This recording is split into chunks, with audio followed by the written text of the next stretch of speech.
எனக்கு அன்பான தேவ ஜனங்களே, நான் எங்கே இருக்கிறேன்னு பார்க்குறீங்களா? இங்கே ஒரு கல்யாணத்துக்கு வந்திருக்கிறேன். ஒரே கலகலன்னு எல்லாம் சாப்பாடெல்லாம் நிறைவாக இருக்குது. அந்த நாட்களில் காணா ஒரு கல்யாணத்தில் திராட்சரசம் குறைவுபட்டது. ஏசு கிறிஸ்து அந்த இடத்துக்கு போய் அந்த குறைவான திராட்சரசத்தை கர்த்தர் இல்லாததை இருக்கிறவைகளாக மாற்றி ருசியுள்ள ஒரு திராட்சரசத்தை தந்தாரு.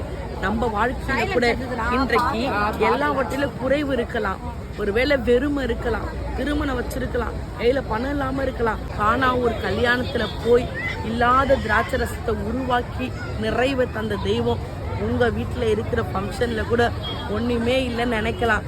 கர்த்தர் ஒரு நிறைவை தரப்போறாரு. சந்தோஷம், மகிழ்ச்சி, களிப்பு கர்த்தர் உங்க வீட்டுல உண்டாக்க போறாரு.